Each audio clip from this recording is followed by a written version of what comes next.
नमस्कार। दोपहर समाचार में आपका स्वागत है।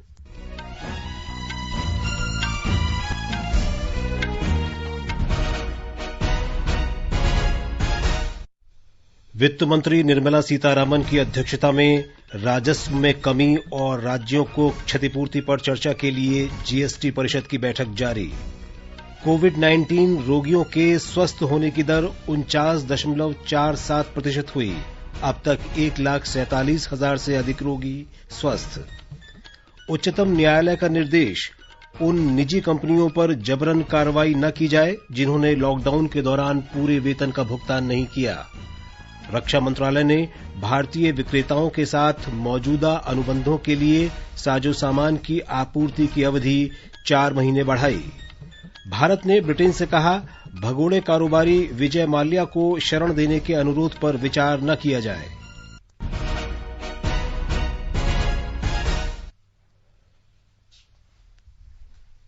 दोपहर समाचार के इस अंक में अपने सहयोगी रवि कपूर के साथ मैं विशाल शर्मा।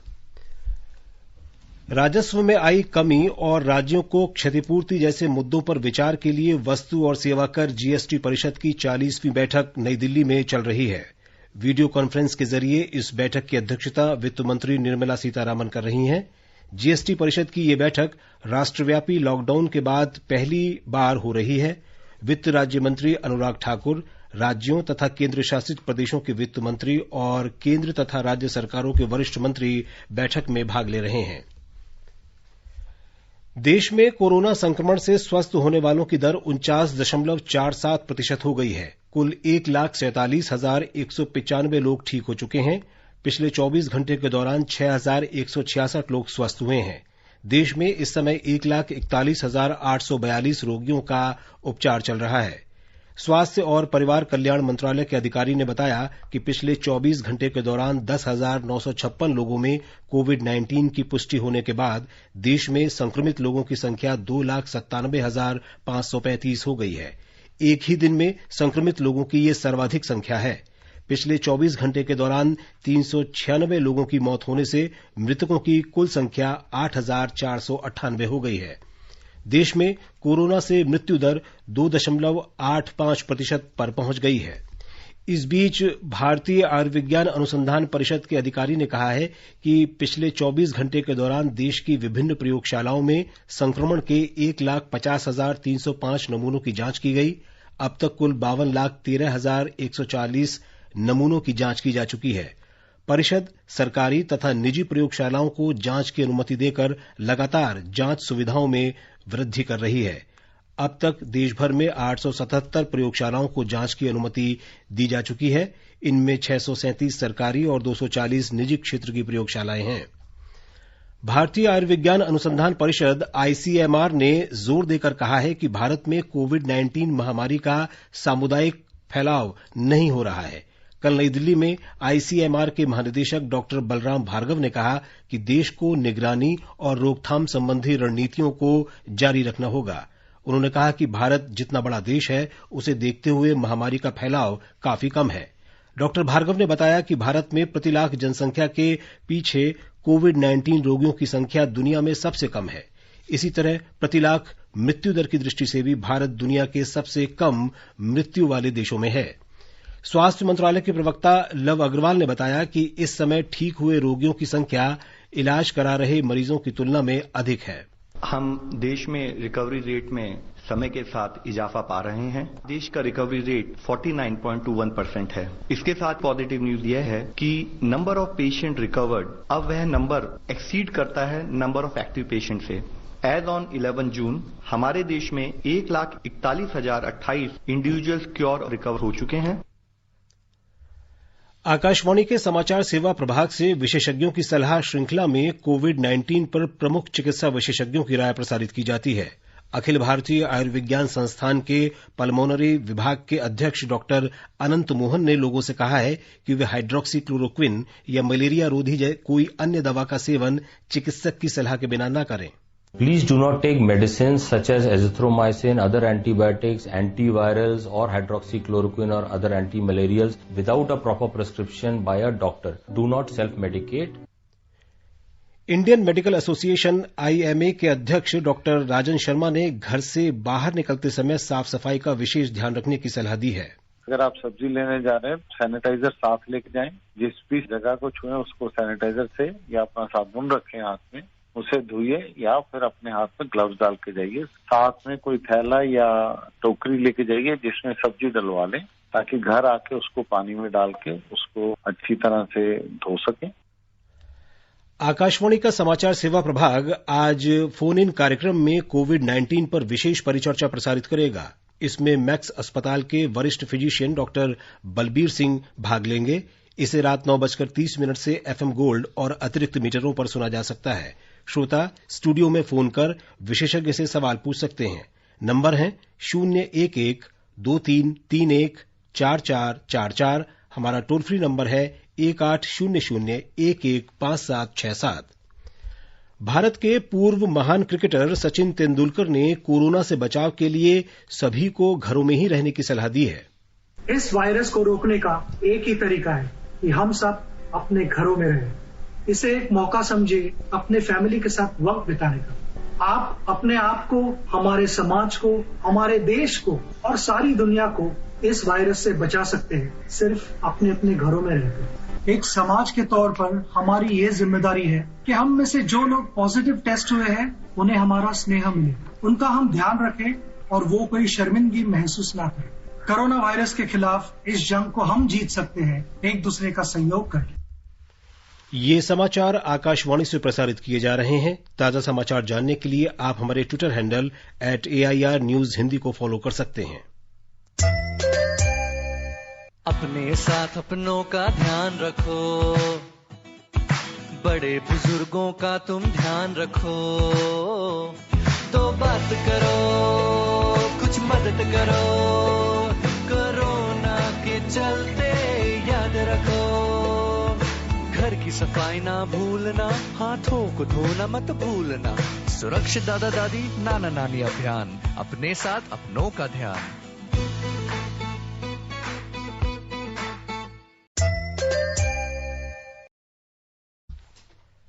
ये आकाशवाणी है।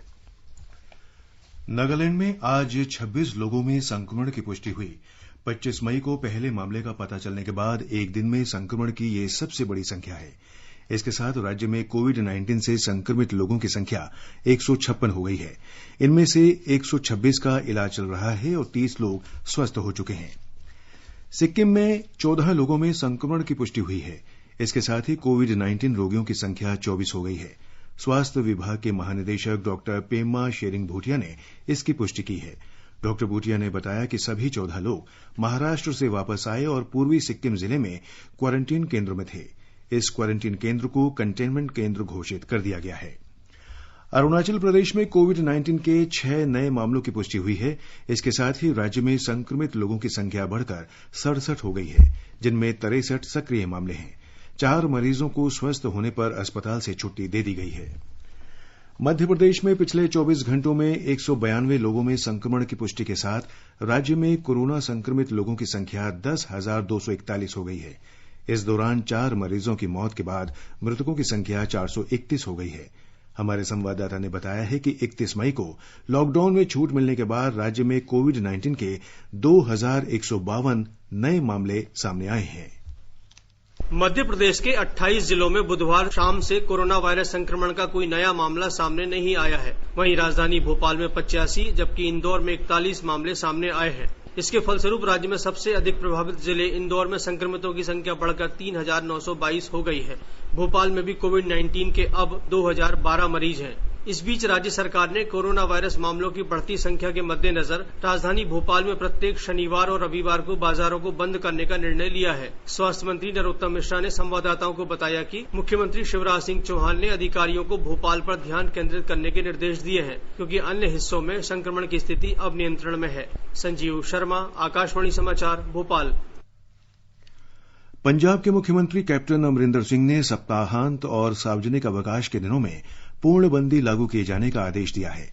इस दौरान केवल ई पास धारकों को आवाजाही की अनुमति होगी।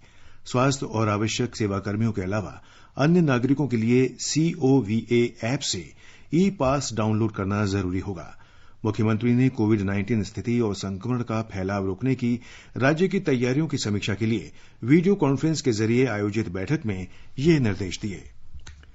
तमिलनाडु सरकार ने कोविड-19 मरीजों की बढ़ती संख्या के बीच राज्य की स्वास्थ्य सचिव डॉक्टर बीला राजेश का स्थानांतरण कर दिया है। उनके स्थान पर राजस्व प्रधान सचिव डॉक्टर जे राधाकृष्णन की नियुक्ति की गई है।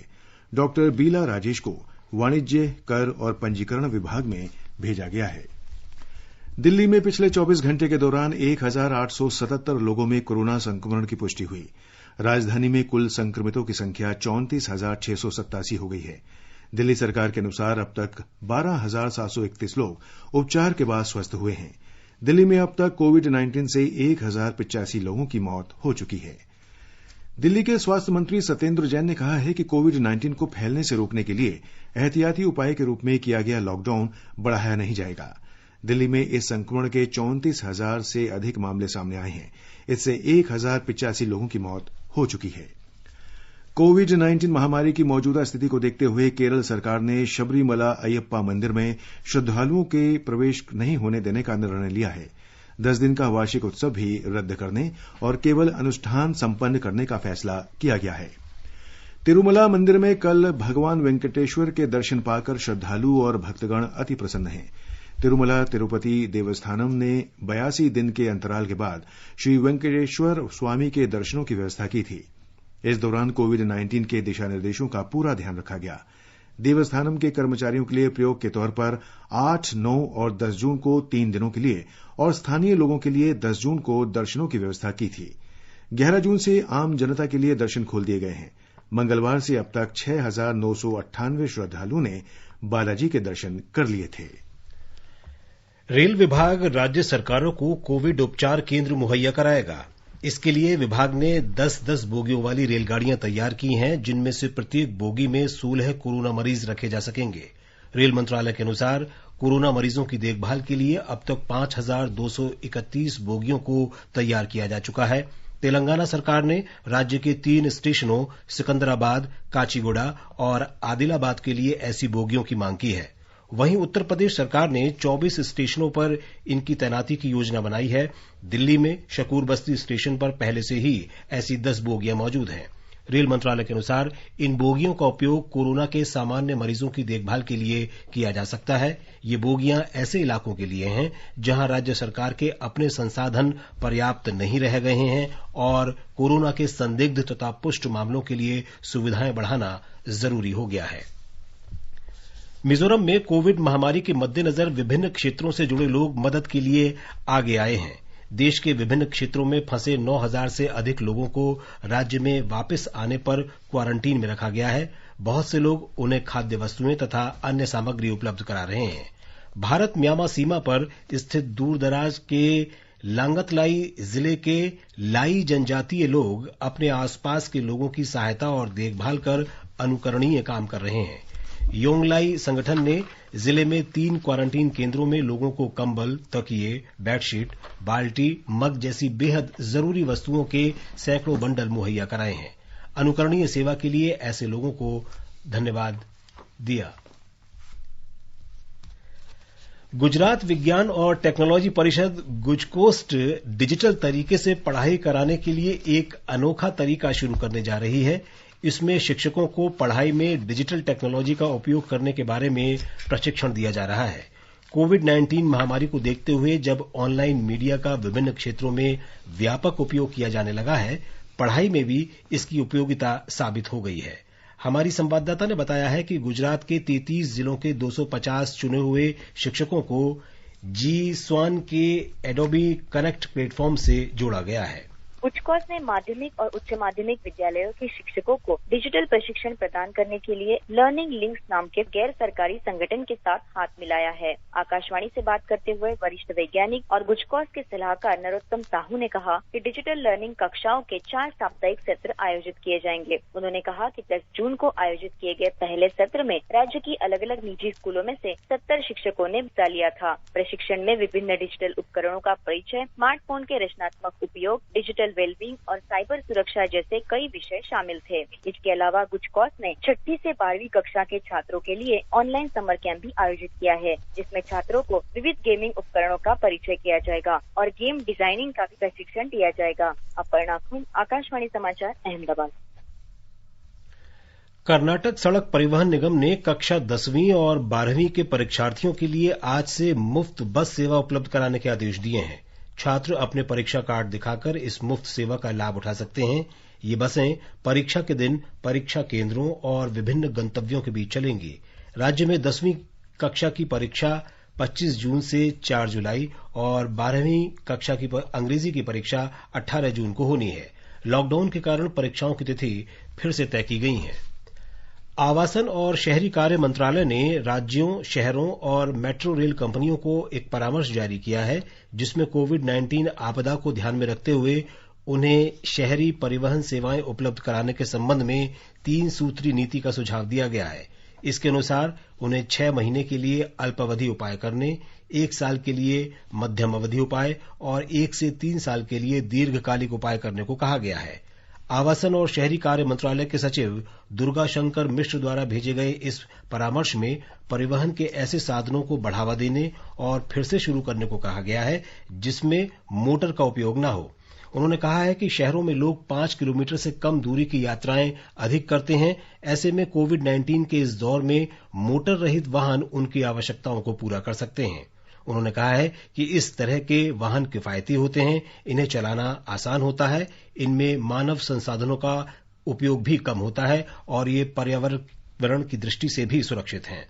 सार्वजनिक परिवहन सेवाओं को फिर से शुरू करने और उन पर जनता का भरोसा फिर से कायम करने के लिए परामर्श में कहा गया है कि सार्वजनिक परिवहन जनता के आवागमन का सबसे बड़ा साधन है, लेकिन कोविड-19 के प्रकोप को फैलने से रोकने के लिए सार्वजनिक परिवहन को नियंत्रित रूप से संचालित करना जरूरी है। इसके साथ ही इसे संक्रमण मुक्त रखना और यात्रियों के बीच आवश्यक सोशल डिस्टेंसिंग बनाए रखने के उपाय करना भी जरूरी है। मंत्रालय ने कहा है कि ये परामर्श कोविड-19 महामारी को ध्यान में रखते हुए जारी किया जा रहा है, जिसका असर हमारे जीवन के तमाम क्षेत्रों में अचानक पड़ता दिखाई दे रहा है। प्रमाणों का उल्लेख करते हुए उन्होंने कहा है कि सार्वजनिक परिवहन सेवाओं में यात्रियों की संख्या में 90% की कमी आई है और वायु प्रदूषण भी 60% कम हुआ है। परामर्श में कहा गया है कि लॉकडाउन खत्म होने के बाद अब सार्वजनिक परिवहन प्रणाली को यात्रियों की संख्या की दृष्टि से पुरानी स्थिति में लाना शहरों के लिए बड़ी चुनौती है। इसके अनुसार लोग अब परिवहन के व्यक्तिगत साधनों को अधिक पसंद कर रहे हैं, जिन्हें वे अधिक सुरक्षित मानते हैं। कर्नाटक के श्रम मंत्री शिवराम हेबर ने श्रमिक संघों को विश्वास दिलाया है कि कर्मचारियों के कार्य के घंटों को घटाकर फिर से 8 घंटे कर दिया जाएगा। श्रम संघों की अपील पर प्रतिक्रिया व्यक्त करते हुए श्री हेबर ने कहा कि मुख्यमंत्री और वरिष्ठ अधिकारी ये मामला पहले ही उनके संज्ञान में ला चुके हैं। आज से कार्य के घंटों को पहले की तरह घटाकर 8 घंटे कर दिया जाएगा। सरकार ने मई से 3 महीनों के लिए कार्य का समय 8 घंटे से बढ़ाकर 10 घंटे करने का निर्णय लिया था। आगे बढ़ने से पहले मुख्य समाचारों पर एक नजर। वित्त मंत्री निर्मला सीतारामन की अध्यक्षता में राजस्व में कमी और राज्यों को क्षतिपूर्ति पर चर्चा के लिए जीएसटी परिषद की बैठक जारी। कोविड-19 रोगियों के स्वस्थ होने की दर 49.47% हुई। अब तक 1,47,000 से अधिक रोगी स्वस्थ। उच्चतम न्यायालय का निर्देश, उन निजी कंपनियों पर जबरन कार्रवाई न की जाए जिन्होंने लॉकडाउन के दौरान पूरे वेतन का भुगतान नहीं किया। रक्षा मंत्रालय ने भारतीय विक्रेताओं के साथ मौजूदा अनुबंधों के लिए साजो सामान की आपूर्ति की अवधि 4 महीने बढ़ाई। और भारत ने ब्रिटेन से कहा, भगोड़े कारोबारी विजय माल्या को शरण देने के अनुरोध पर विचार न किया जाए। उच्चतम न्यायालय ने निर्देश दिया है कि उन निजी कंपनियों पर जुलाई के अंतिम सप्ताह तक बलपूर्वक कार्रवाई न की जाए जिन्होंने लॉकडाउन के दौरान अपने कर्मचारियों को पूरे वेतन का भुगतान नहीं किया है। न्यायमूर्ति अशोक भूषण, संजय किशन कौल और एमआर शाह की पीठ ने कहा कि उद्योगों और कर्मचारियों दोनों को एक दूसरे की जरूरत है, इसलिए दोनों पक्षों को मिलजुल कर इस मुद्दे का समाधान करना चाहिए। पीठ ने राज्य सरकारों से कहा कि वे समाधान की इस प्रक्रिया में सहायता करें और इस बारे में संबंधित श्रम आयुक्तों को रिपोर्ट दें। न्यायालय ने केंद्र से भी कहा कि वो गृह मंत्रालय के 29 मार्च के सर्कुलर की वैधता के बारे में 4 सप्ताह के अंदर अतिरिक्त शपथ पत्र दाखिल करें। इस सर्कुलर में कहा गया था कि लॉकडाउन के दौरान कर्मचारियों को पूरे वेतन का भुगतान करना अनिवार्य है। न्यायालय इस सर्कुलर के विरोध में विभिन्न कंपनियों की याचिकाओं पर अब जुलाई के अंतिम सप्ताह में सुनवाई करेगा। उच्चतम न्यायालय ने आज दिल्ली के अस्पतालों की स्थिति को अत्यंत भयावह करार देते हुए कहा कि इनमें कोविड-19 रोगियों के साथ ही मृतकों के शवों को रखा जा रहा है।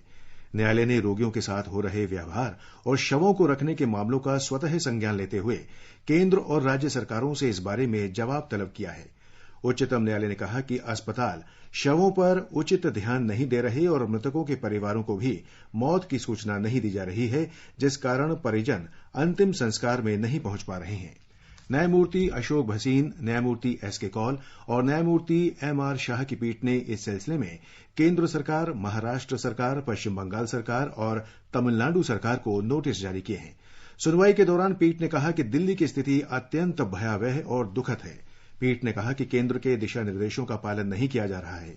अदालत ने राज्यों के मुख्य सचिवों को निर्देश दिए हैं कि वे अस्पतालों के रोगी प्रबंधन प्रणाली का जायजा लें और अस्पताल कर्मियों तथा रोगी देखभाल के बारे में स्थिति रिपोर्ट पेश करें। मामले की अगली सुनवाई शुक्रवार को होगी। ये समाचार हमारी वेबसाइट newsonair.com और हमारे मोबाइल ऐप newsonair/हिंदी पर भी उपलब्ध हैं।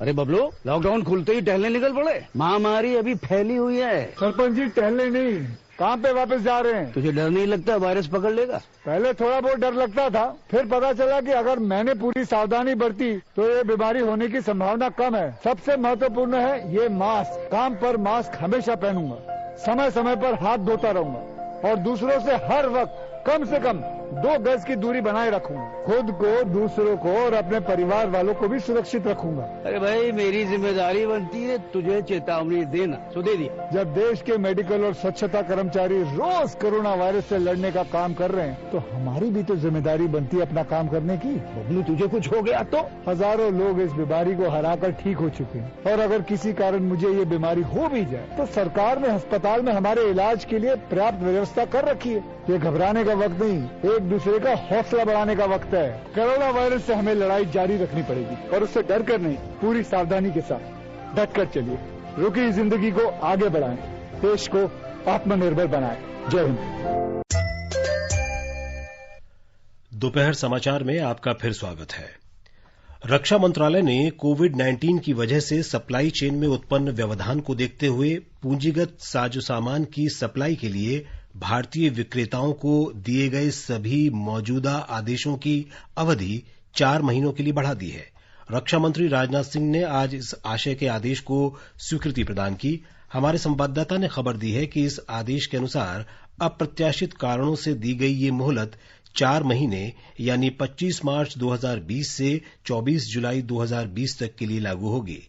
सेवा और उपकरणों की आपूर्ति में देरी की गणना करने में और हर्जाना वसूली करते समय अप्रत्याशित कारणों से आए व्यवधान के लिए मोहलत की अवधि को शामिल नहीं किया जाएगा। इस कदम से स्वदेशी रक्षा उद्योग को बड़ी राहत मिलेगी, जिसके उत्पादन कार्यक्रम में कोविड-19 से उत्पन्न स्थिति का प्रतिकूल असर पड़ा है। लेकिन रक्षा मंत्रालय के इस आदेश में यह भी कहा गया है कि भारतीय विक्रेताओं को अनुबंधित सामग्री छूट की अवधि के दौरान ही उपलब्ध करानी होगी।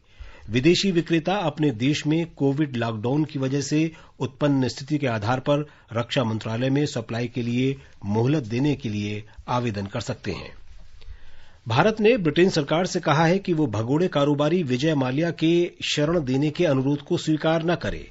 विदेश मंत्रालय के प्रवक्ता अनुराग श्रीवास्तव ने कहा कि केंद्र सरकार माल्या के शीघ्र प्रत्यर्पण के लिए ब्रिटेन सरकार के संपर्क में है। उन्होंने माल्या के इस आरोप को निराधार बताया कि उसे भारत में परेशान किया जाएगा। प्रवक्ता ने ये बात नई दिल्ली में ब्रिटिश उच्चायोग के प्रवक्ता के इस बयान के बाद कही कि कानूनी अड़चन दूर होने के बाद ही माल्या को भारत प्रत्यर्पित किया जाना संभव होगा। भारत प्रत्यर्पण के विरुद्ध दायर माल्या की अपील को ब्रिटेन का उच्चतम न्यायालय पिछले महीने ही ठुकरा चुका है। 64 वर्षीय माल्या पर भारत में धन के अवैध कारोबार और फर्जीवाड़े संबंधी मामले दायर हैं। वो मार्च 2016 से ही ब्रिटेन में रह रहा है और फिलहाल जमानत पर है। वंदे भारत मिशन के अंतर्गत अब तक 1,70,000 से अधिक भारतीयों को विभिन्न माध्यमों से स्वदेश लाया जा चुका है। नागर विमानन मंत्री हरदीप सिंह पुरी के अनुसार लगभग 75,000 लोगों को विमानों से जबकि लगभग 21,000 लोगों को चार्टर्ड उड़ानों से भारत लाया गया। 61,000 से अधिक लोग जमीनी सीमा पार कर भारत लौटे हैं। श्री पुरी ने कहा कि सरकार दूसरे देशों में फंसे भारतीयों को स्वदेश लाने का सिलसिला जारी रखे हुए है। वंदे भारत मिशन का तीसरा चरण कल से शुरू हो गया। विदेश मंत्रालय के प्रवक्ता अनुराग श्रीवास्तव ने संवाददाताओं को बताया कि ये चरण 2 जुलाई तक चलेगा। इस चरण में 43 देशों से 432 उड़ानें देश के विभिन्न राज्यों और केंद्र शासित प्रदेशों के लिए संचालित होंगी। निजी विमान कंपनियों की 29 उड़ानें भी होंगी। इनमें इंडिगो की 24, गो एयर की 3 और विस्तारा की 2 उड़ानें हैं। केंद्र शासित प्रदेश जम्मू कश्मीर में सुरक्षा बलों ने आज सवेरे शोपियां जिले के खोजपुरा गांव से एक आतंकवादी को गिरफ्तार कर लिया। सरकारी सूत्रों ने बताया कि आतंकवादी की मौजूदगी के बारे में जानकारी मिलने के बाद इलाके की घेराबंदी की गई, तलाशी अभियान चलाया गया और आतंकवादी को पकड़ लिया गया। इसके पास से एक पिस्तौल, 2 मैगजीन और 12 कारतूस मिले हैं। मामले की जांच की जा रही है। तमिलनाडु में खेती को बढ़ावा देने के महत्वपूर्ण प्रयास के तहत मैतूर में राज्य के सबसे बड़े बांध स्टेनली को आज सिंचाई के लिए खोल दिया गया। पिछले 8 साल में यह पहला अवसर है जब इस बांध में पर्याप्त मात्रा में पानी की उपलब्धता को ध्यान में रखते हुए निर्धारित तारीख यानी 12 जून को सिंचाई के लिए खोला गया है। मुख्यमंत्री इडापडी पलनीसामी ने आज सुबह बांध के दरवाजे खोले ताकि कावेरी नदी थाले के किसान फसलों की सिंचाई कर सकें। इस फसली मौसम में कावेरी थाले में 3.25 लाख एकड़ भूमि में सिंचाई के जरिए फसलें उगाए जाने की अनुमान है। खादी और ग्रामोद्योग आयोग ने कहा है कि बांस की डंडियों पर आयात शुल्क में बढ़ोतरी से देश में अगरबत्ती और बांस उद्योग को बढ़ावा मिलेगा। आयोग ने कहा है कि बांस की डंडियों पर आयात शुल्क 10% से 25% करने से देश में स्वरोजगार के नए अवसर उत्पन्न होंगे। खादी और ग्रामोद्योग आयोग ने कहा है कि अगले 8 से 10 महीनों में अगरबत्ती उद्योग में कम से कम 1 लाख लोगों को रोजगार मिलेगा। आयोग के अध्यक्ष विनय कुमार सक्सेना ने कहा कि भारत दुनिया में बांस का दूसरा सबसे बड़ा उत्पादक है और इसे विडंबना ही कहा जाएगा कि वो दुनिया में बांस और इससे बनी वस्तुओं को आयात करने में भी दूसरे नंबर पर है। श्री सक्सेना ने कहा कि अगरबत्ती उद्योग आत्मनिर्भर भारत के प्रधानमंत्री के सपने को साकार कर सकता है। भारतीय अंतरिक्ष अनुसंधान संगठन इसरो देश की प्रतिभाओं को बढ़ावा देने के लिए ऑनलाइन साइबर स्पेस प्रतियोगिता का आयोजन करेगा। इसमें पहली से तीसरी कक्षा तक के विद्यार्थियों के लिए ड्राइंग प्रतियोगिता, चौथी से 8वीं कक्षा तक के लिए मॉडल निर्माण प्रतियोगिता और 9वीं से 10वीं कक्षा के विद्यार्थियों के लिए निबंध प्रतियोगिता रखी जाएगी। और अब एक नजर आज के मौसम पर। राष्ट्रीय राजधानी दिल्ली में आमतौर पर बादल छाए रहेंगे, हल्की बारिश भी हो सकती है। न्यूनतम तापमान 29 और अधिकतम 41 डिग्री सेल्सियस रहने की संभावना है। केंद्र शासित प्रदेश जम्मू कश्मीर में जम्मू में अधिकतम तापमान 37 डिग्री और न्यूनतम 25 डिग्री सेल्सियस रहने की संभावना है।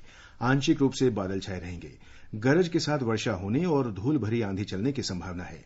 श्रीनगर में भी आंशिक तौर पर बादल छाए रहेंगे। 1 या 2 बार वर्षा होने या गरज के साथ बौछारें पड़ने की भी संभावना है। यहां अधिकतम तापमान 28 और न्यूनतम 11 डिग्री सेल्सियस रहने की उम्मीद है। गिलगित में आंशिक रूप से बादल छाए रहेंगे और गरज के साथ छींटे पड़ने या धूल भरी आंधी आने की संभावना है। तापमान 16 से 35 डिग्री सेल्सियस के बीच रहने का अनुमान है। उधर मुजफ्फराबाद में भी आंशिक रूप से बादल छाए रहेंगे और वर्षा होने, गरज के साथ छींटे पड़ने या धूल भरी आंधी चलने की संभावना है। न्यूनतम तापमान 17 डिग्री और अधिकतम 35 डिग्री सेल्सियस रहने की संभावना है। कोलकाता में आंशिक रूप से बादल छाए रहेंगे। 1 या 2 बार बारिश होने या गरज के साथ बौछारें पड़ने की संभावना है। न्यूनतम तापमान 26 डिग्री और अधिकतम तापमान 32 डिग्री सेल्सियस रहने का अनुमान है। देहरादून में आंशिक रूप से बादल छाए रहेंगे और बारिश होने या गरज के साथ बौछारें पड़ने या धूल भरी आंधी चलने की संभावना है। शहर का तापमान 26 और 35 डिग्री सेल्सियस के बीच रहने की संभावना है। बेंगलुरु में आंशिक रूप से बादल छाए रहेंगे। 1 या 2 बार गरज के साथ वर्षा हो सकती है। नगर का न्यूनतम तापमान 20 डिग्री और अधिकतम 29 डिग्री सेल्सियस रहने की संभावना है। अहमदाबाद में शाम या रात के समय वर्षा भी हो सकती है।